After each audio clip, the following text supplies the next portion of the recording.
सोचिए, एक ऐसा साम्राज्य जिसने करीब 300 सालों तक एक पूरे उपमहाद्वीप पर राज किया। ये कहानी सिर्फ जंग और तलवारों की नहीं है, नहीं, ये एक ऐसे आइडिया की कहानी है जिसने दक्षिण एशिया की, कह सकते हैं, तारीख ही हमेशा हमेशा के लिए बदल दी। ये सिर्फ एक खानदान नहीं था, ये एक विजन था। एक ऐसा विजन जिसने एक पूरे सबकॉन्टिनेंट को एक नया चेहरा दिया।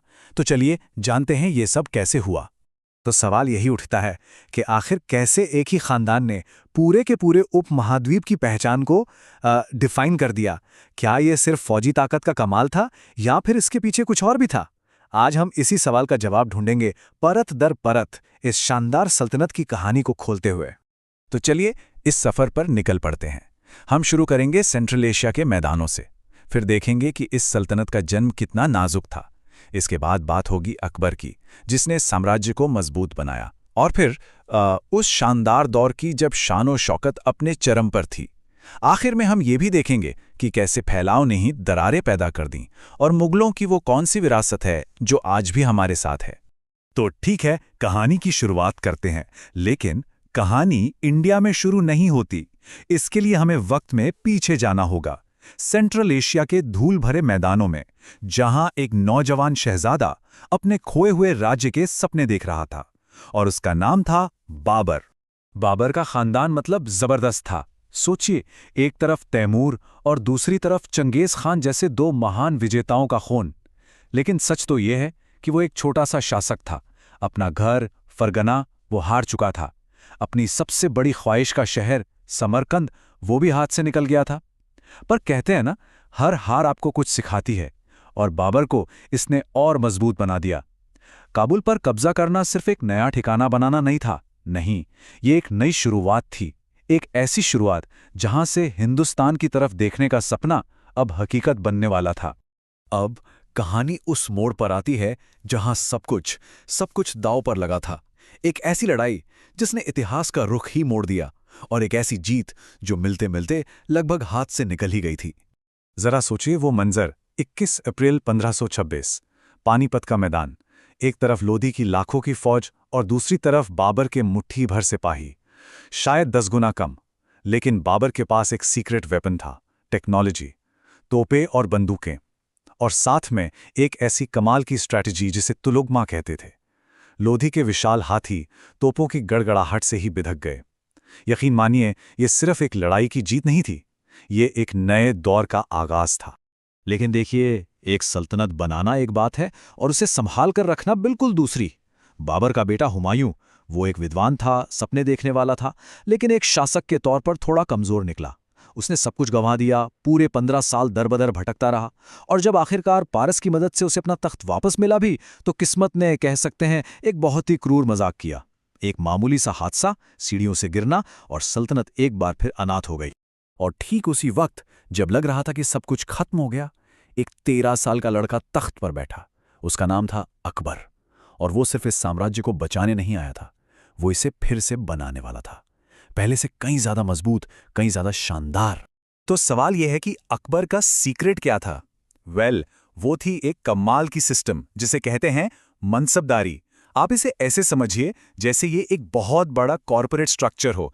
हर अफसर यानी मनसबदार को एक रैंक दी जाती थी, और यही रैंक तय करती थी कि उसकी सैलरी क्या होगी और उसे कितने सैनिक मेंटेन करने होंगे।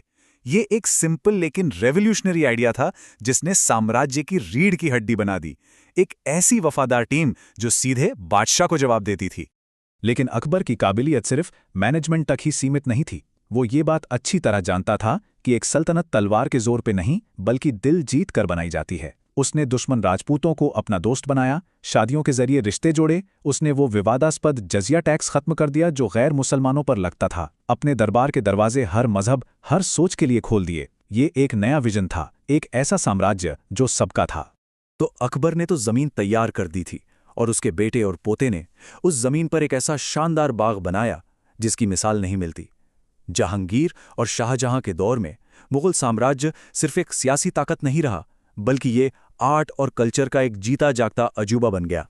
जहांगीर वो बादशाह से ज्यादा एक आर्टिस्ट था। कहते हैं उसकी आंखें दुनिया को एक पेंटर की नज़र से देखती थी। उसके दौर में बनी पेंटिंग्स में परिंदों के पर इतने असली लगते थे मानो अभी फड़फड़ाकर उड़ जाएंगे। और उसकी पर्सनल डायरी तुज़ुक-ए-जहांगीरी, वो तो हमें सीधे उसके दिमाग के अंदर ले जाती है। एक ऐसा शासक जो बहुत कॉम्प्लेक्स था, जिज्ञासु था और कला का दीवाना था। और फिर आया शाहजहां। अगर उसके पिता ने कैनवस पर जादूगरी की, तो शाहजहां ने संगमरमर को अपनी जुबान बना लिया। उसके लिए इमारतें सिर्फ पत्थर और गारे का ढांचा नहीं थी। नहीं, वो तो ताकत और खूबसूरती का वो ऐलान थी जो कभी मिट नहीं सकता। और हाँ, ताजमहल, हम इसे कैसे भूल सकते हैं? ये सिर्फ एक मोहब्बत की दास्तान नहीं है, ये उस सल्तनत की बेपनाह ताकत का भी प्रतीक है। सोचिए, 22 साल लगे, हजारों कारीगर और दुनिया के कोने कोने से लाए गए बेशकीमती पत्थर। ये एक शौहर का अपनी बेगम के लिए प्यार था, और साथ ही एक शहंशाह का पूरी दुनिया को अपनी ताकत दिखाने का अंदाज भी। लेकिन कहते ना, हर बुलंदी के बाद एक ढलान जरूर आती है। औरंगजेब के दौर में साम्राज्य अपने सबसे बड़े साइज तक पहुंच गया। मतलब नक्शे पर देखो तो पहले से कहीं ज्यादा ताकतवर लगता था, लेकिन सतह के नीचे दरारें पड़नी शुरू हो चुकी थी। औरंगजेब खुद एक पहेली जैसा था। एक तरफ बेहद मजहबी इंसान और दूसरी तरफ एक ऐसा योद्धा जो कभी थकता नहीं था। लेकिन अब साम्राज्य इतना बड़ा हो चुका था कि उसे संभालना मुश्किल हो रहा था। हर तरफ से चुनौतियां सिर उठा रही थीं। दक्षिण में ताकतवर मराठे, पंजाब में सिख और राजस्थान में राजपूत। ऐसा लग रहा था मानो सल्तनत को हर कोई हर दिशा में खींच रहा हो। इस हद से ज्यादा फैलाव की कीमत बहुत भारी पड़ी। दक्कन में दशकों तक चली लड़ाइयों ने शाही खजाना चूस लिया, और औरंगजेब का सालों तक राजधानी से दूर रहना, इससे सेंट्रल कंट्रोल कमजोर पड़ गया। नतीजा, भ्रष्टाचार और अस्थिरता बढ़ने लगी। साम्राज्य बाहर से तो मजबूत दिख रहा था, लेकिन अंदर से खोखला हो रहा था। 1707 में औरंगजेब की मौत के साथ ही मुगल साम्राज्य का पतन कह सकते हैं ऑफिशियली शुरू हो गया। लेकिन सवाल यह है कि क्या कोई साम्राज्य सच में कभी मरता है, या फिर वो अपने पीछे कुछ ऐसी गूंज छोड़ जाता है जो सदियों तक सुनाई देती है? मुगलों के मामले में तो उनकी विरासत उनके राज से कहीं ज्यादा लंबी चली। सबसे पहले बात करते हैं जुबान की। मुगल दरबार एक ऐसी जगह थी जहां कई भाषाएं आपस में मिल रही थीं। फारसी, तुर्की, अरबी और यहाँ की लोकल बोलियां, ये सब जब आपस में घुली मिली तो एक नई बेहद खूबसूरत जुबान ने जन्म लिया, उर्दू। कहते हैं ये फौजियों के कैंप में पैदा हुई और शायरों के दिलों में पली बढ़ी। फिर आती है वो विरासत जो पत्थरों में जिंदा है। ताजमहल, लाल किला, ये सिर्फ इमारतें नहीं है, ये तो इतिहास के वो पन्ने हैं जिन्हें छुआ जा सकता है।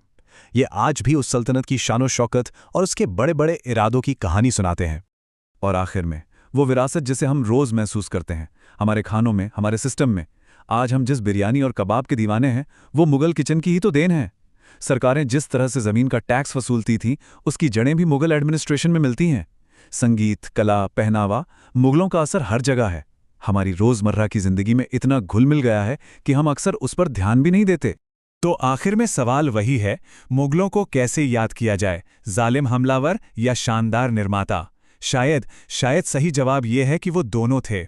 एक बहुत ही पेचीदा, विरोधाभासों से भरी विरासत जो हमें बस एक बात याद दिलाती है कि इतिहास कभी भी सीधा सरल नहीं होता। ये एक ऐसी कहानी है जो आज भी जिंदा है और हमेशा तारीफ, बहस और हैरत को जन्म देती रहेगी।